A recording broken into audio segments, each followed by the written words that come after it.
Jangan lupa like, comment, and subscribe channel YouTube TVRI Bengkulu dan nyalakan lonceng notifikasinya.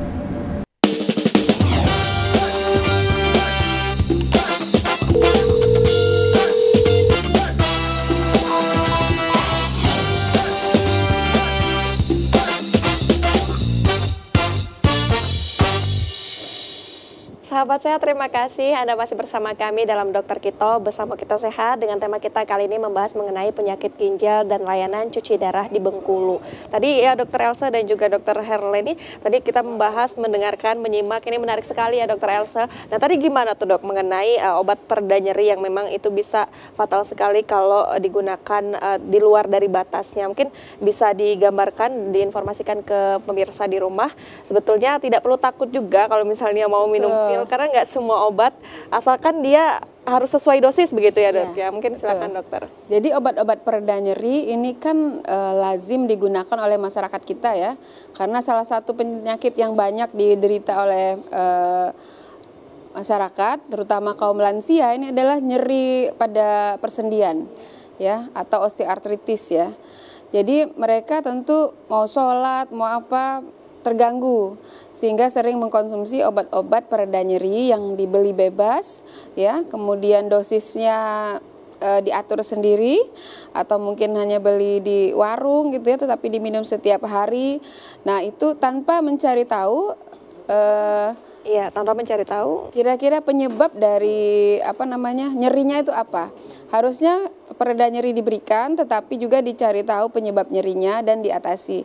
Apakah radang sendinya karena faktor keroposan tulang itu, atau karena dia ada riwayat cedera, riwayat jatuh, riwayat trauma, itu juga harus dicari tahu. Kalau minum pereda nyeri berlebihan dengan rutin ya, jadi ginjal itu akan mengalami penurunan aliran darah dalam jangka waktu yang lama, sehingga banyak terjadi kerusakan sel-sel pada ginjal.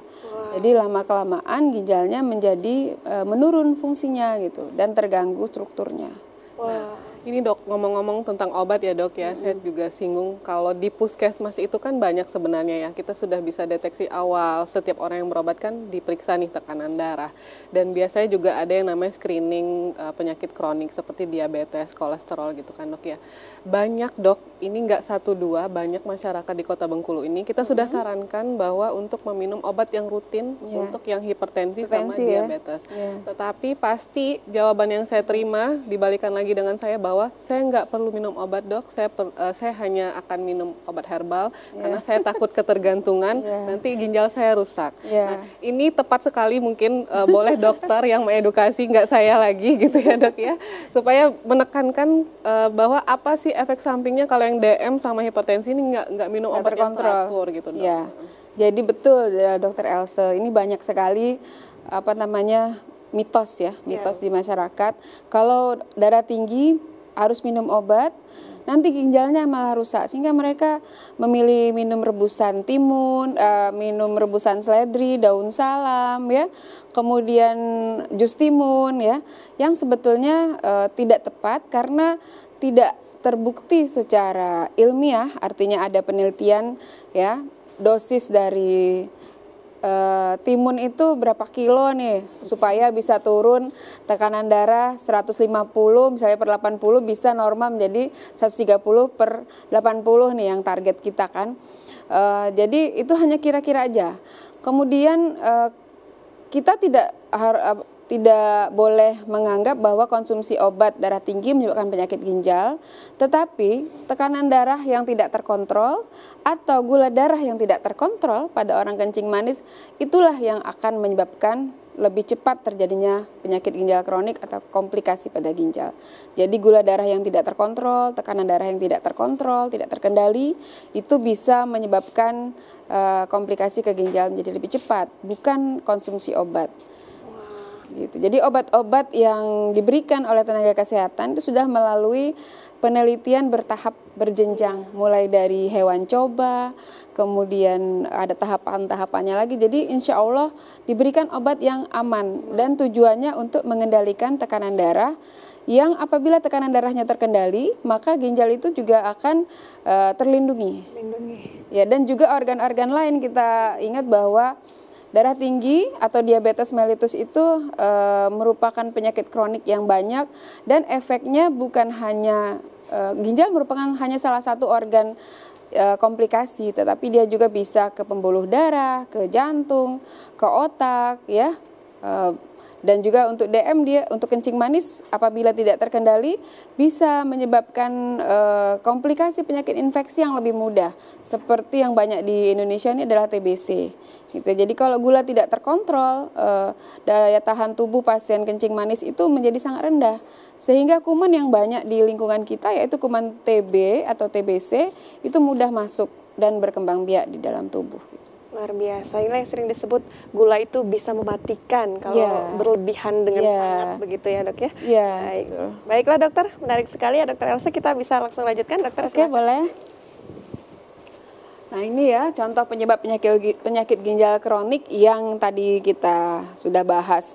Salah satunya juga mungkin yang belum kita kenal adalah ginjal polikistik. Ya, jadi ginjalnya banyak kista, seperti ini gambarnya. Jadi kita tahu kista itu kan mungkin selama ini hanya ada di organ rahim ya, atau di indung telur, ovarium pada perempuan. Ternyata juga bisa pada ginjal. Kita sebut ginjal polikistik. Dan ini adalah familial atau genetik. Jadi kondisi ini kondisi genetik. Biasanya kalau kita ketemu ginjal polikistik, kita screening anggota keluarga, orang tua, saudara-saudara kandung biasanya juga mengalami gangguan ginjal polikistik karena dia diturunkan secara autosomal atau genetik, begitu ya.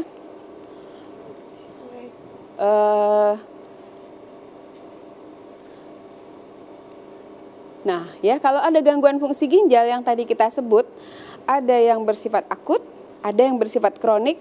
Kalau akut dia sebelumnya tidak ada riwayat sakit ginjal ya, kemudian baru diketahui, dan juga kondisinya biasanya bisa datang dengan kondisi yang ringan sampai pada berat ya, tergantung kerusakan yang terjadi. Kemudian bisa reversible apabila cepat dan tepat ditangani.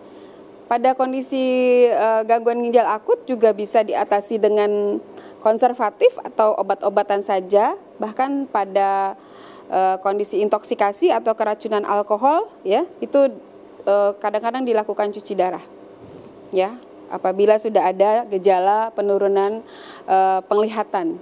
Kemudian yang kronik tadi yang kita sebut lebih dari 3 bulan ya.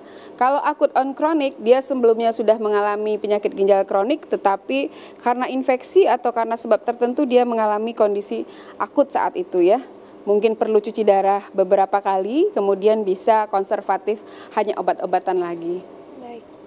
Jadi kemudian kita juga ingin tahu nih gimana supaya tidak terkena penyakit ginjal kronik. Yang kita harus lakukan adalah kita tadi sudah mengenal penyebab-penyebab penyakit ginjal. Kemudian kita juga harus tahu gejala-gejala gagal ginjal. Kemudian harus rutin medical check up. Kadang-kadang mungkin kita juga sendiri lupa ya, terakhir mensi kapan ya? Iya ya dok, kita terakhir sendiri periksa ya. tekanan darah kapan ya? Jadi kita paling tidak ya sudah harus tahu tekanan darah kita berapa, dimulai usia kapan ya, sedini mungkin. Ada manfaat untuk anak-anak, ada ya, karena sekarang ternyata hipertensi itu atau darah tinggi banyak juga pada usia anak-anak ya, usia remaja ya, usia sekolah. Saya pernah punya pasien anak umur 14 tahun ya, hipertensi.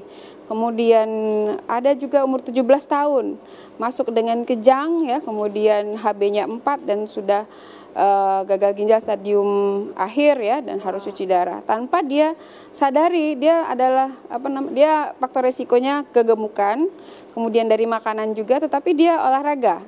Dia suka olahraga, hanya badannya gemuk dan juga mungkin dari faktor makanan. Dia tidak menyadari HB-nya rendah, kemudian ureum dan kreatininya sudah tinggi. Jadi karena mungkin kita melalaikan check up. Padahal kita hanya tensi sekarang, tekanan darah sudah bisa dilakukan di mana-mana ya. Bisa gula darah, hanya kesadaran mungkin karena menganggap masih muda, nggak mungkin sakit ya. Padahal sekarang ini menjadi momok pada setiap usia. Oke, kita ke gejala nih yang harus kita kenalin. Jadi gejala-gejala penyakit ginjal kronik ada yang bersifat ringan, ya, sedang sampai pada berat, ya. Jadi kadang-kadang cuman lemes, cuman mual, pusing, ya, mungkin itu kita anggap pusing yang biasa. Kemudian pada yang berat mungkin kita sampai muntah-muntah, pasiennya sampai muntah-muntah, ya. Kemudian sesak, sampai pada kejang-kejang dan penurunan kesadaran. Jadi gejala-gejalanya tadi bisa hanya mual, tidak nafsu makan, kemudian gatal-gatal. Kenapa gatal-gatal? Padahal kita tidak, pas diperiksa tidak ada koreng, tidak ada infeksi, karena ureum yang tinggi, ya, itu efeknya menyebabkan gatal. Jadi kalau pada orang darah tinggi, pucat, kemudian ada keluhan gatal-gatal, ya, tidak pernah periksa labor, tidak pernah kontrol, coba dibawa kontrol, mungkin sudah ada komplikasi penyakit ginjal kronik dengan gejala yang dirasakan adalah gatal-gatal akibat ureumnya yang tinggi. Kemudian mudah capek, ya, mudah capek karena HB-nya rendah. Jadi HB itu adalah pembawa oksigen ke badan kita, sehingga kalau HB kita rendah, maka oksigen yang bisa masuk ke dalam tubuh kita juga sedikit, ya, istilahnya pengangkut oksigen pada saat kita menghirup udara, ya, bernafas, itu adalah HB. Jadi kalau HB-nya di bawah normal, yaitu pada perempuan adalah 12-14 gram per desiliter, pada laki-laki HB normal adalah 16-18. Jadi kalau HB kita di bawah 10, kita akan merasa mudah capek, ya, mudah terengah-engah, ya, akibat oksigen yang kurang di dalam darah. Kemudian anemia, ya, gejala anemia 5L, ya, biasanya kita tahu, ya. Nah, penasaran ini 5L apa? Mungkin nanti bisa dijelaskan usai jeda pariwara berikut, ya, Dok, ya. Oke, ya. Pemirsa, jangan kemana-mana, tetap bersama kami dalam Dokter Kito, bersama kita sehat.